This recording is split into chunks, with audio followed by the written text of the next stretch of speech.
So a few opening remarks from me, and then we'll get into our first panel discussion. What I'd like all of you to do, speakers, facilitators, participants, to remember this is the Responsible Business Forum. This is about how business will engage with the SDGs. The clue is in the title. So can we please make sure we don't lose sight in our discussions of the role of business in delivering the SDGs? And I'd just like 5 key points that when I'm talking to companies about, 5 key things I ask them to think about as we're talking about the SDGs. The first is business cannot achieve the SDGs. That is the role of government. Government will achieve the SDGs, nationally and globally. But business, as we've just heard, is fundamental to that achievement. So business can align strategy, align operations to help or maybe even hinder government achieve those SDGs. So that's what I want to talk about, is how are we aligning our strategy to help or hinder, and hopefully not hindering. The second is to achieve the SDGs, business will have to do this at scale. I don't want to hear about what I call the sunshine stories. Minister Wong talked about tokenism. There's nothing wrong with philanthropy and CR activities, but they're not going to do it. This is about changing at scale. So I want to hear about businesses actually changing the way they do things, changing their business as usual, how they create their products and services, or maybe even changing the products or services themselves. And I heard yesterday a very interesting story from the Scaling Up Nutrition event that was going on. This is about scaling up. And of course, that is about collaboration. So the third thing I want to talk about is collaboration. Today we are dealing with it, over the next 2 days, we are going to deal with each of the 17 goals separately. But of course, they are all interconnected. So collaboration will absolutely be needed, not just within value chains, but potentially between value chains.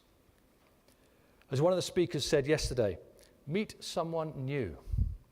Have an unlikely conversation. Use this opportunity to think outside the box.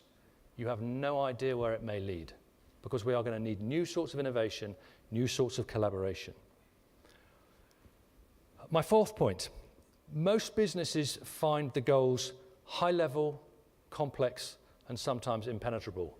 And some of the popular press has done nothing to dissuade them from that, unfortunately. Where possible, we try to dig through that to get past what looks like the difficult conversation, the first step to get past what looks difficult. One of the ways we do that is not talking about the goals, but talking about the targets. So where possible, can we talk about targets that underpin goals? Let me give you an example. SDG 6 and water. What does that mean to a chief executive? SDG 6, water. Yep, I know it's a problem, but what do I do? Dig underneath it. Look at 6.2, access to adequate and equitable sanitation for all.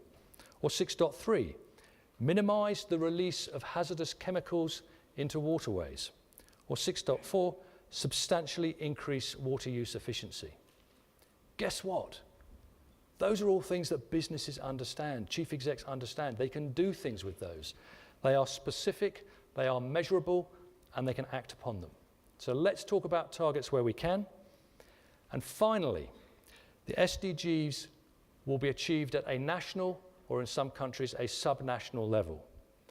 So as a business, please do not talk about a global SDG strategy. In my world, that's a nonsense. Because as we heard earlier from the conversations, the SDGs will have different governments, will have different priorities. And as Hao-Lian said, business needs to understand the development priorities of the individual governments. You can't do that with a global strategy. Your strategy has to go down to the national level. Those are my opening remarks. Please bear them in mind, because I think that will make for a very interesting conversation. So to our first panel interview. To set the scene for the rest of the next 2 days, if I could ask our 4 panelists to come to the stage, and I will introduce you when you're up here, and I will make a few comments while you're coming up. So I think there are 4 of you, please. 1, 2, 3, and Hao-Lian. I'll introduce you each where you're seated. Any order, doesn't worry me. Thank you. The format we're going to follow is that I'm going to ask each of the panelists to say a few words as introductory remarks, as brief as possible, so we have as much time for conversation. I will then ask them a couple of questions. and then we're going to open up to the audience for questions as well. So we have Hao-Lian, who we've already met. And Hao-Lian, if it's right, I won't ask you to say any opening remarks because you've already given some. Yeah, no, I already said quite a lot, So I just want to say that I mentioned to some colleagues yesterday and today that not everyone in the UN necessarily has the same views when it comes to working with the private sector, because working with the private sector does entail reputational risks, because as actually Minister Wang said earlier, right, there are cases where businesses have been involved in different scandals. So there are views in the UN that are very, very cautious. But we believe that despite these challenges, it is simply critical that the UN works with the private sector together, because without the active participation of the private sector, the businesses, we cannot achieve the SDGs. So. Perfect, thank you. And we have Erin Meason from Interface, the Chief Sustainability Officer. We have Subramaniam Sathatsivan, the Ministry of Health from Malaysia.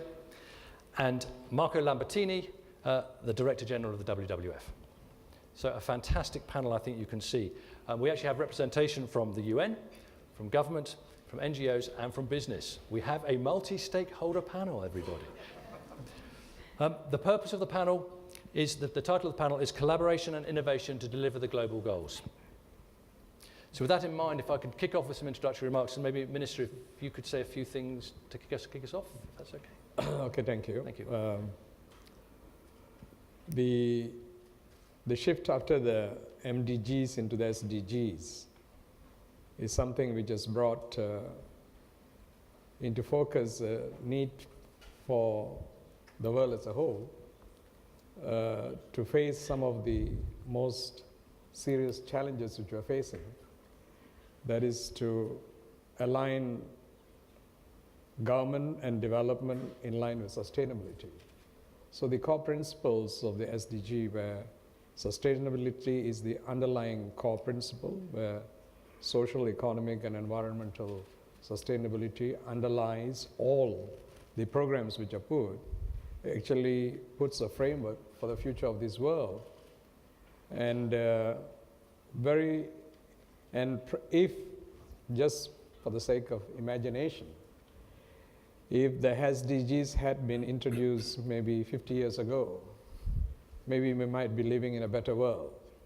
So that is something which will put in a nutshell, that we are now, as a result of the consequences of probably some degree of irresponsible behavior, we are now left with a situation where there's no more choice, but an absolute necessity that the future direction of the development of this world is based on principles of sustainability.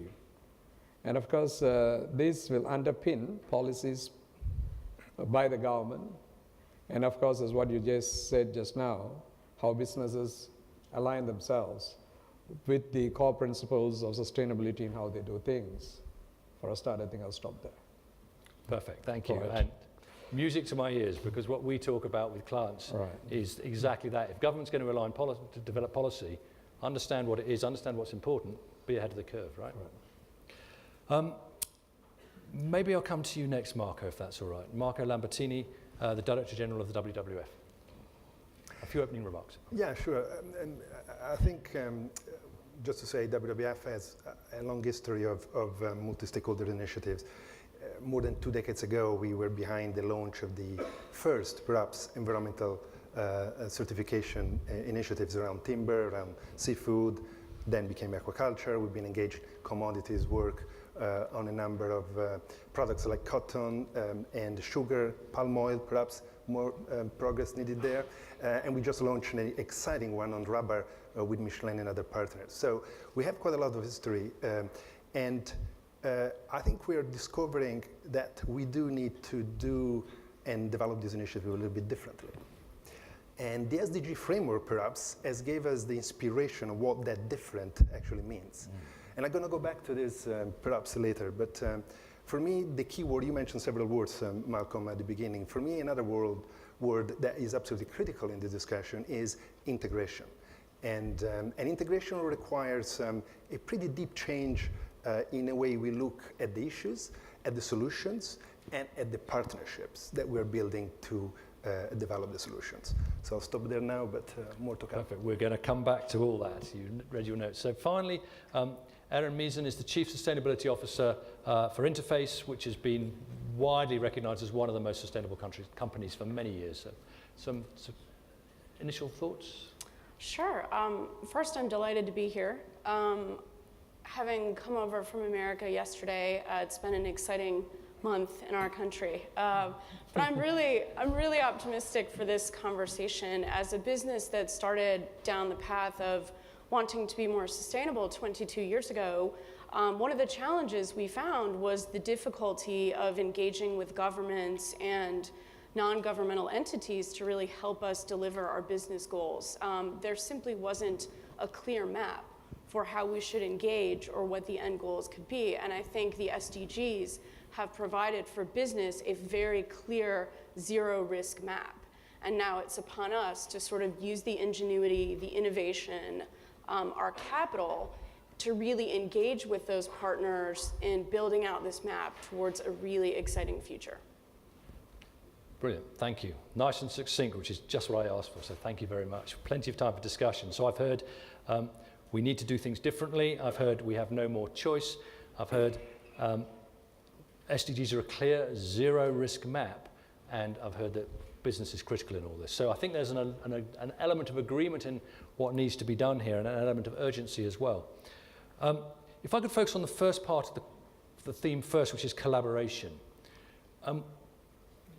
What does it mean for each of you? Because we've heard about PPPs for years, right? We've heard about public-private partnerships for years. Are we talking about just more of the same, or are we talking about something different? And I guess particularly I'm thinking about it from the perspective of public-private partnerships with business, given the nature of this forum.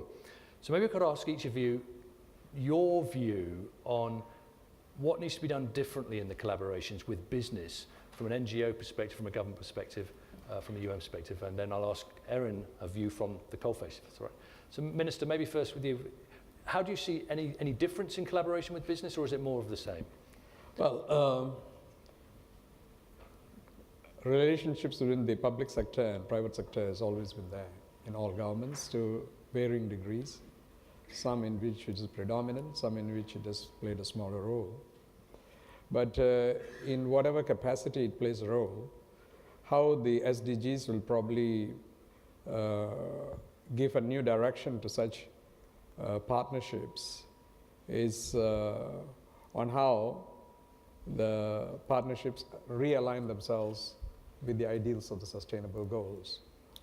For example, if you take the area of agriculture, for long, agriculture has been considered purely as an economic tool, particularly in countries in which small holdings are the predominant agricultural activity. So when there is a production of a monoformic form of cropping, which has got very little nutritional content, so it doesn't actually contribute towards the nutritional elevation of the society as a whole. It is seen as an economic tool, but even as an economic tool, it has been shown it doesn't solve any problems. Neither does it increase their capacity to actually have access to nutritional food. So in that, is there going to be a shift in agriculture from being purely something which is an economic tool, but which takes on the additional responsibility of being a tool which is used to elevate the nutritional status of people as a whole? So I'm just giving this as a glaring example because it's something which is there particularly in societies in which a huge amount of people who are involved in agriculture are smallholders and not large corporates. So, and where large corporates use smallholders to produce products of a similar nature.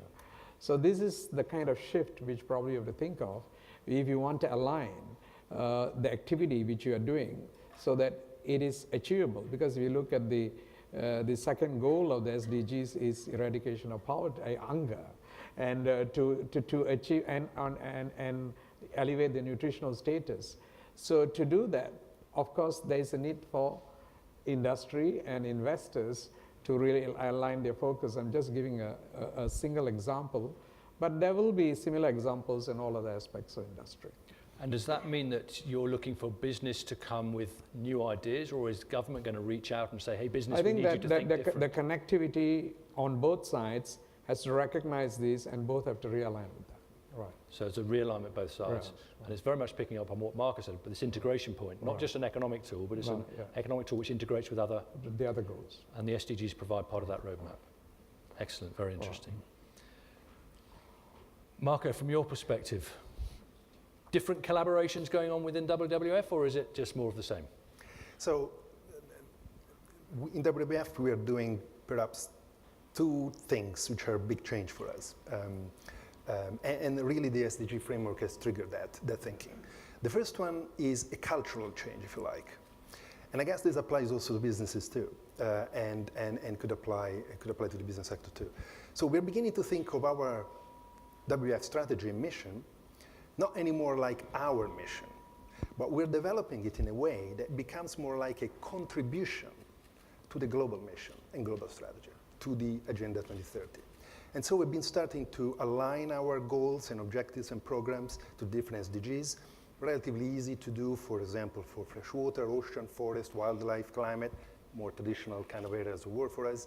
But actually we're pushing the envelope. For example, we're creating new programs and new communities and practices to work on issues like, even more than before, issues like consumption production, issues like financial flows, even governance is becoming a global program for us and a global priority. Just to make sure that we are looking at our mission as a way to contribute, of course, to environmental conservation, and of course, to a future where the people and nature live in harmony, which is our mission, but also not missing the opportunities through environmental conservation to contribute to economic and social development. One example, perhaps, a clear example is forest conservation, an issue that in this particular part of the world is a serious concern for the high rate of deforestation. Preserving forest is not just about, for us, should not just be about protecting the wildlife and the biodiversity and the forest itself, which of course we all love and we continue, and we have an ethical duty as well to preserve. But it's also about preserving an ecosystem that is guaranteeing actually local stability of climate, local expectable and predictable pattern of rainfall, and therefore is going to really support local subsistence agriculture and farming in general, which is going to contribute to hunger reduction, to food security, to economic development, and create better living standards and social dimension and stability that then feed back into actually protecting forest more easily. So that kind of integrated thinking, where perhaps our focus initially has to be the environment, but very quickly can actually be linked to social and economic development. So would you go as far in your integrated thinking as to what the minister was talking about, which was nutrition, which if you could make the land produce more nutritious food, it would save the forest? Absolutely. That far? That far, but even further. I mean, the other example is ocean. Our program is going to concentrate a lot on fisheries. Our latest report on ocean is not a turtle or a dolphin. That, of course, would be protected by having a healthy ocean ecosystem. But our cover picture of the report is actually a fisherman with a fish in his hand, because protecting the ocean ecosystem is going to produce immense benefits to food security, health, nutrition, and social stability as well. Let's remember, an empty ocean will drive massive migration from pure communities along the coast, either inland, in urban centers, or even abroad. And these kind of issues are beginning to be understood. The interdependency between environment, social development, and economic development are clear. Now, the challenge is to translate that into policies and into implementation. And that's the challenge where the business sector, I think, can really play a major role. I'm going to come back to that because that challenge sits under my innovation heading, which is coming up. Hao-Lian, you talked about the importance of business. Not necessarily all your UN colleagues would be in the same boat. How do you see the collaborations going forward between the UNDP or other UN agencies and business? I think it's really interesting to see how our relationship evolved with the private sector. UN development system, many agents, we have many UN colleagues here, and UN development system is under pressure, has been under pressure for funding because our countries have developed. In Asia Pacific, most countries are middle income today. When our countries become middle income, the traditional official development assistance moves away. So that means the traditional source of funding for us to support our governments are drying up. So in early days, 20 years ago, I would say, we in the UN saw private sector as a source of funding, okay, to make up for the shortfall of traditional development assistance. I think that strategy, I think, normally failed, okay, right? Because we didn't understand, what business was looking for, right, and what we could do together, right? So I think after 20 years, I would say that our philosophy is very different. We see private sector as partners in development. That I think is very important. We're in this together. For example, there are a lot of companies obviously looking for growth strategy. Right? They want their business to be a growth, a business, right? And they innovate all the time, right? And so what can we do to support their, objective, right? And to support the government's objective, which is to create jobs, to create growth, right? So there is a natural marriage of these two objectives. So I think this is what we have come to, that we are really working together with the private sector so that we add our value, okay? And I think just give you one example, okay? There are many companies in the world that use space applications, right, to forecast, for example, production of food. Every 10 days, every 30 days, they can cover the whole country, a province or county, okay, right? Now, this will be of tremendous value to governments, right, at different levels for policy decisions. Right? What role can UN do, right, to provide the platform for these companies to package these solutions as commercial products, for example, right? So we have a role to play so that we have a win-win situation. So the UN is open for business with business?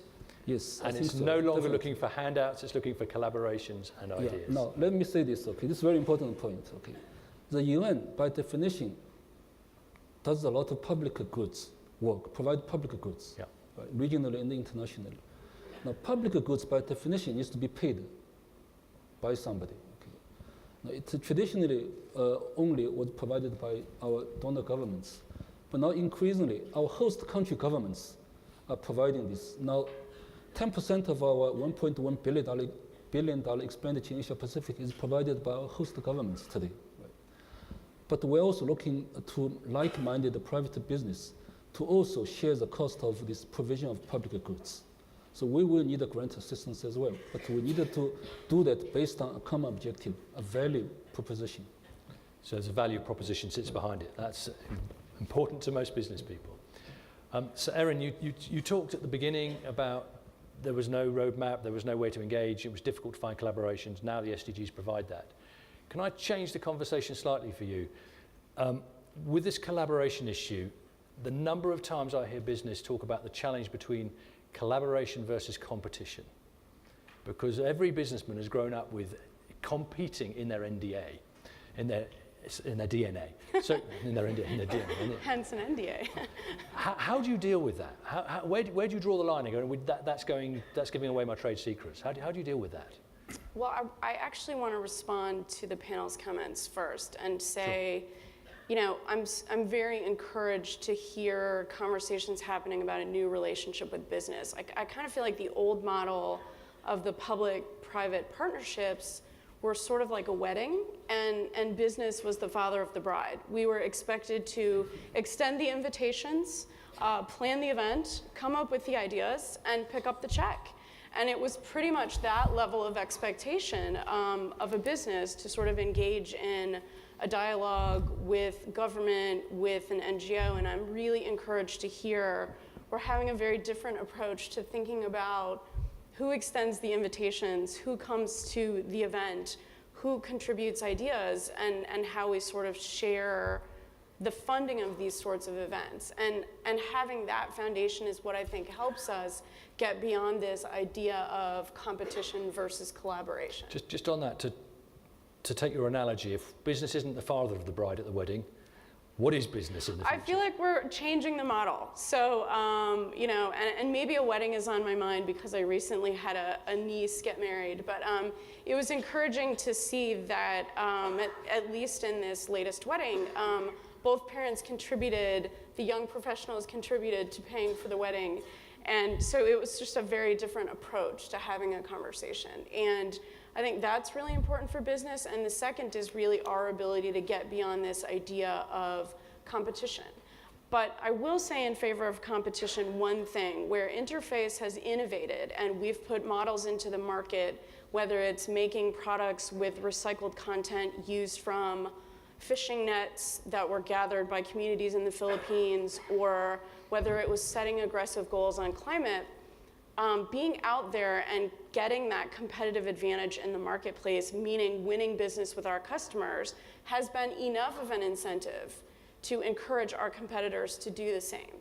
So there has been some positive effect to that competitive nature of business in that it's spurred our competitors to follow our lead. However, we need to scale up much more quickly.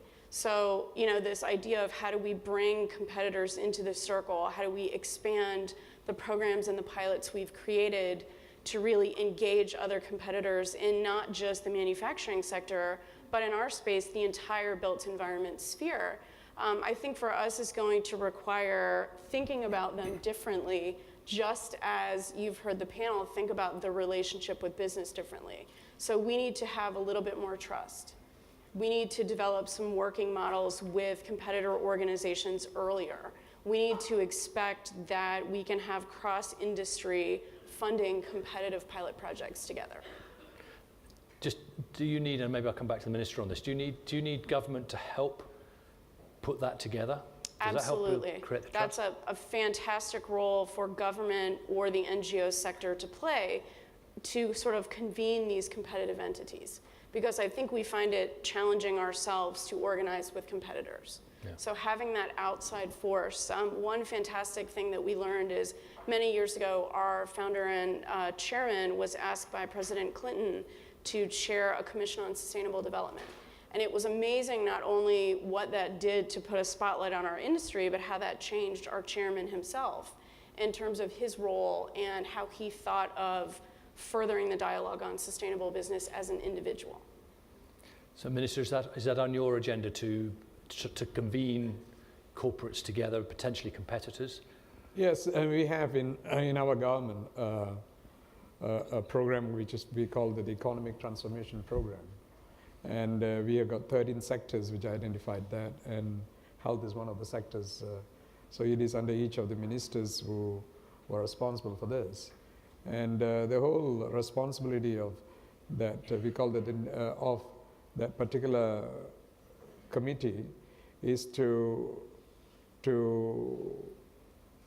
facilitate the industry who are coming with new ideas and how they will actually take the things across to realization. And it is a kind of one-stop center where the entire government sits on one table.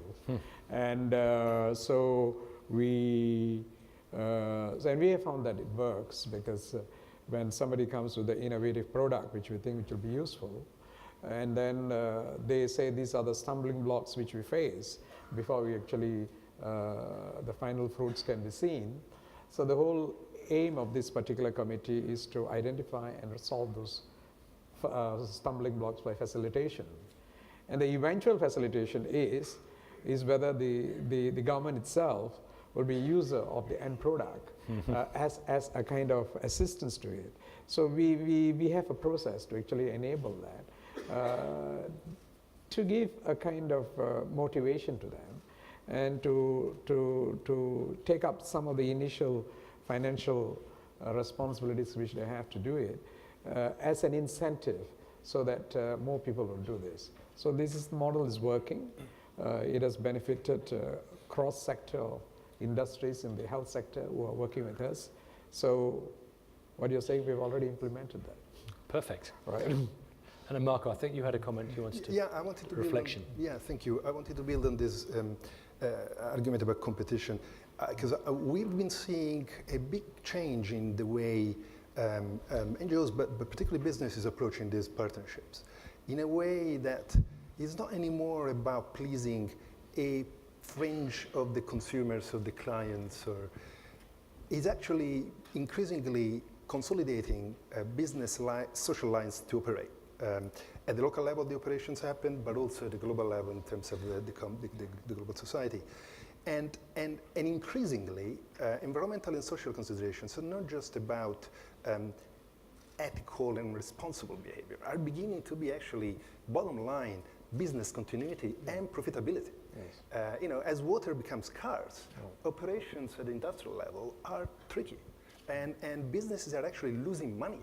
We had situations in this region for companies during some of the droughts, the most severe droughts, who had to shut down production for months. And so all this is changing. And I think, so the element of competition between the early adopters that are looking good and be recognized is actually, I think, now beginning to be much more diffused, and the actual need to be environmentally and socially responsible is a must, not a nice thing to do. Perfect, thank you. I'm going to open up to questions from the audience. Guys, we have a fantastic panel here who I'm sure some of you have some questions you'd like to ask. Is anybody ready with a question at the moment? Anybody at all? We have some roving microphones.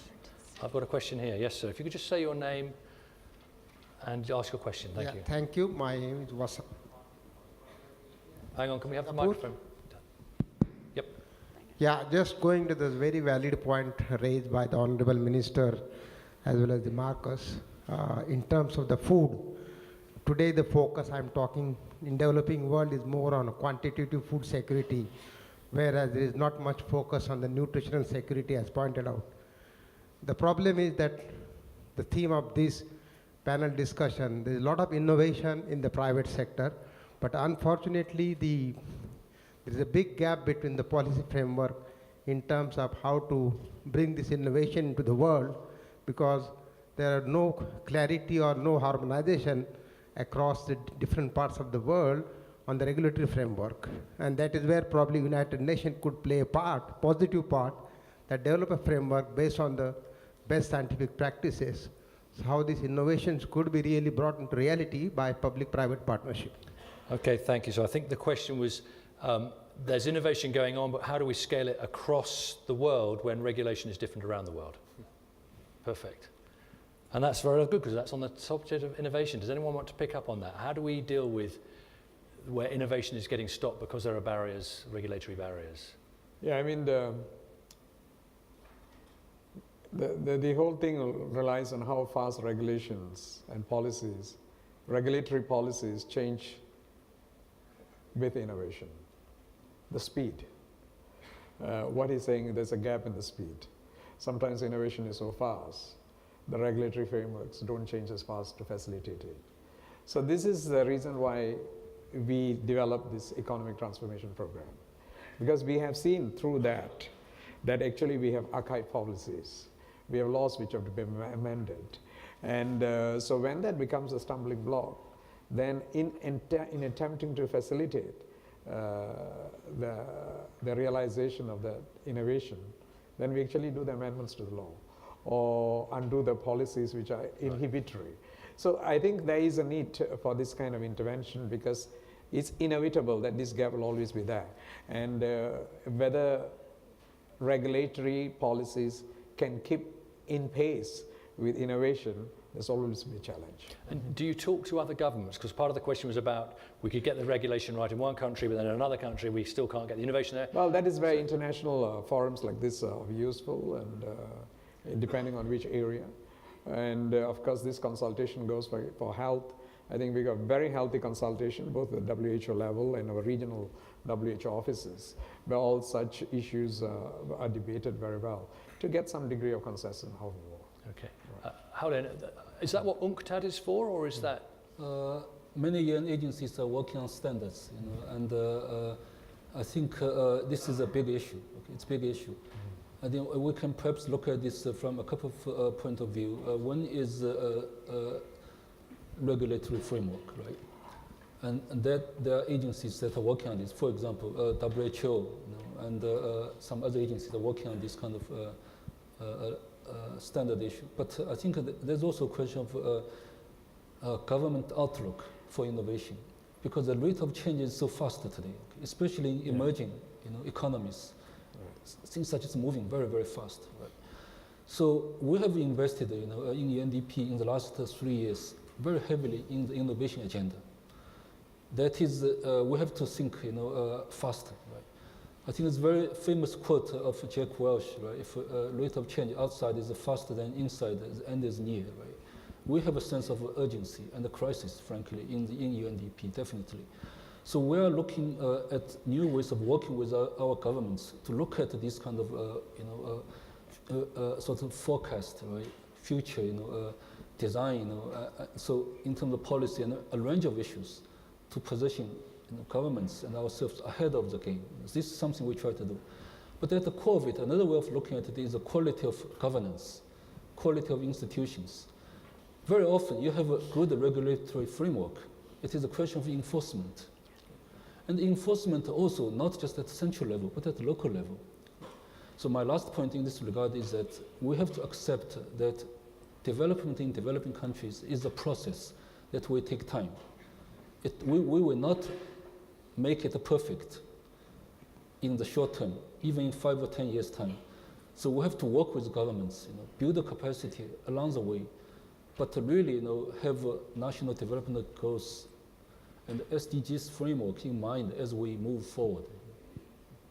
So working with governments, trying to accelerate the right regulation. But accept that it will be imperfect for some time. And also push on the enforcement as well. Absolutely, building capacity. Okay. So Erin, you're a multinational business, markets all over the world. The question of different regulation, is that getting in the way for you? Where it has, we've sort of done two things. The first is, I think business can play a powerful role in working with local agencies to share best practices, to show what's possible, to sort of set the agenda. And in many instances, just given the sheer size or importance we have to local economies, we are kind of a trusted voice in terms of helping decide what the future looks like. I think there's a good and bad in that for business if you don't have the right intention. But I also think we've been successful working with agencies where this innovation gap or this regulatory gap has existed, where they've been willing to create innovative voluntary partnerships. I mean, for many years, when the US was unwilling to regulate, put a tax on carbon, put a cap and trade program in place, the United States Environmental Protection Agency acknowledged that fact by creating a voluntary program to acknowledge climate leaders in the US. And it was a fantastic sort of creation that you had the premier environmental regulatory agency in the US unwilling to take action, yet they would fund a program talking about how important it was that companies sort of adopt voluntary targets. Irony aside, it was very effective in setting the bar for businesses, encouraging them to get on board, acknowledging them for leadership. So even where we have this regulatory gap, some of those regulatory agencies and governmental bodies can indeed put in place these innovative partnerships which will sort of spur that activity, set the vision, get business moving in the right direction. Even without a defined regulatory lever. Very interesting. I think we've got time for one more question. I can see a lady about halfway down in the back here. Can you get a microphone into the middle, please? Can you put your hand up again, please, so they know where they're coming? There we are.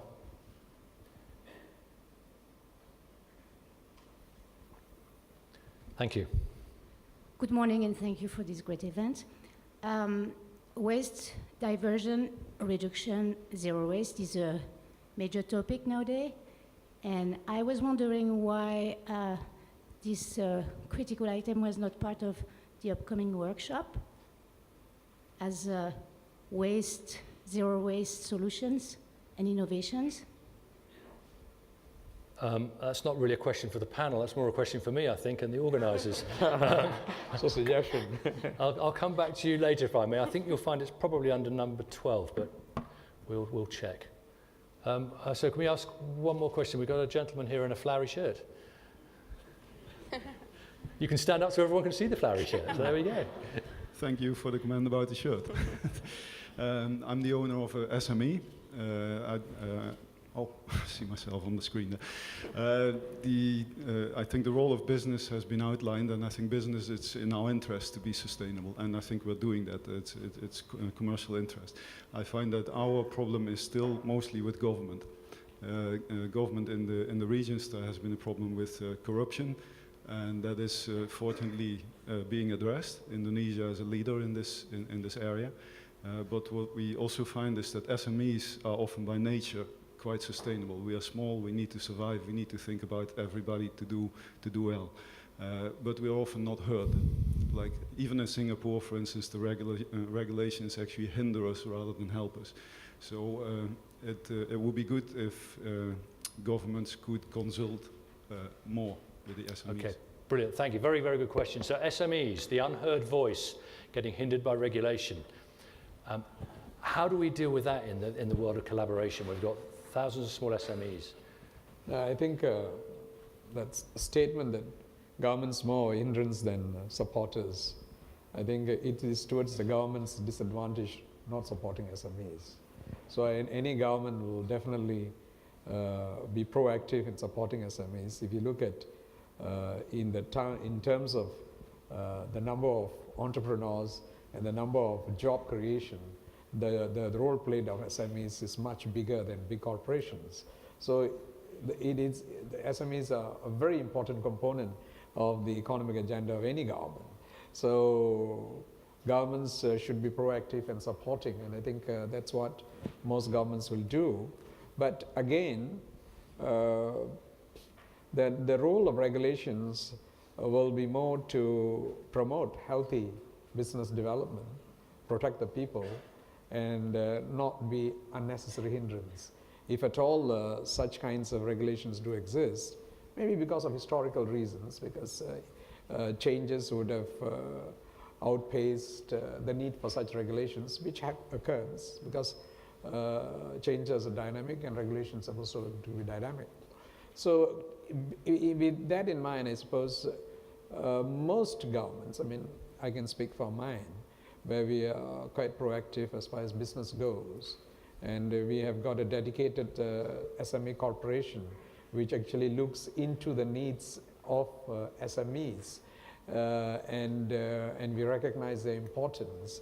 So definitely government will not want to be an hindrance to the growth of SMEs as such. So you have a department specifically focused on collaboration with SMEs. Yeah, right. I'm very aware of time, but just a quick question. How does UNDP engage with thousands of SMEs? Yeah, I think it's very important sect. SME is the source of jobs and dynamism, and many governments we see around the region actually do have dedicated policy to support SMEs. But I also do hear from time to time that there's a disconnect between what government has committed to do and what entrepreneurs' feedbacks are. Sometimes there's a disconnect. But this does not mean that government does not consider this serious. And what we are doing now, as an example, is that we are focusing a lot on SMEs, right, and innovation and startups, especially business development among young people. Right? So we, for example, under this program we are going to launch on Youth 2030, is to establish a network of business incubators to really get the bright ideas and connecting them to financing, so that young people across the region get the support they need. So I think definitely is an area that we will focus on. So more focus. WWF, you tend to be associated with big corporates. Right, what about SMEs? Thank you, Malcolm. Yes. So traditionally, yes. And I think we'll continue to do that because it's still a super important component of the market. But the SME and the smallholders, when you talk about farming particularly, is actually coming up very strong in our program. We have a fantastic experience recently together with Credit Suisse and a number of industrial parks along the Yangtze River in China. Basically, these are industrial hubs of many SMEs together, talking and training and injecting microfinancing to innovate, for example, water quality, water use and water treatments. That actually is beginning to produce revenues and returns very quickly. They're able offer an opportunity to these small businesses to repay their loan and actually begin to save money and be environmentally friendly. So focus on SME and smallholders definitely on the rise. Perfect, thank you. So, May I just make a point on corruption? very quickly. Yeah, yes. very quickly, okay. Because we see a lot of cases today being settled on corruption, corporate corruptions, including China. And the corruption is a real problem. There are a lot of literatures. I'm not getting into this. But just to say that we have to really work together to root out corruption. It's a tough issue, okay? It took Korea 50 years to have a law only this year on anti-corruption. But it is because of the intolerance of the population against this issue that led this to happen. So it's a long process, it's a painful process, it's a long process, but it really must be addressed. So corruption must be addressed, and I think hopefully that answered the question a bit. I think you, sir, should make sure you hold them to account and say, you said we'd listen to SMEs, we want you to listen to SMEs. Perfect. Right, so we're going to just close with one final little fun question. I asked each of the panelists to have a think and literally very short 30-second answers. What is your favorite SDG target? Right, which end do we want to start? Marco? Yeah, I go back to the example I made before. My favorite target is 14.4, which is about sustainable fisheries, replenishment of the fish stocks. Today, we are, for a kilo of some of the fisheries, for a kilo that reaches our markets, 10 other kilos of dead sea creatures are put back into the sea, dead. Completely wasteful. We need to revisit that.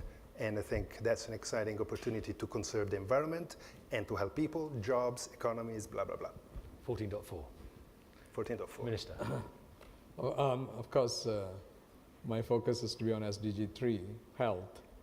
And the biggest challenge, of course, which I hope will be resolved, is the challenge of ensuring a sustainable and affordable health system with access to all.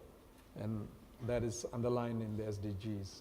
And if that is achieved, that will be a great boon to healthcare in the world. Perfect, thank you. So 13, climate action. Underneath that, whether it's whatever specific target, I let the audience pick their own underneath 13. Oh, but that's a cop-out. I know it is, right? I don't have a favorite. But I mean, I will say, whilst they're all connected, for us, the imperative that we as a business, that the business community globally get quite focused on now going beyond Paris and thinking what will it take in the business sector to not just reduce, but to move towards reversal, to move towards something aggressive around climate. I think it's an imperative we all have. So I would leave you guys with building on Malcolm's challenge, not just meet someone, not just have a conversation, but take an idea from something that you learn over the next few days and implement it so that when you come back here next year, you can have something to tell us about that's really moved the needle. There we go. And you're going to need a target to do that. Halian. Yeah, I'm very lucky. I'm the last speaker, so I've had time to think. Okay. So, but first, I strongly support the view that it is interconnected in this. That's really important, yes. right? And Marcus started earlier, okay. But since you're forcing me to pick one, I have to say that it's Goal 17, the partnerships, right? Because it is not only important to have the goals, but to have the means, right, the partnerships to achieve these goals. So I would like to end on this note, Goal 17. There we go, Goal 17. And Goal 17, by the way, has the most targets underpinning it of any of the goals. There you go, another useless piece of information from me. So thank you very much, panelists. Thank you.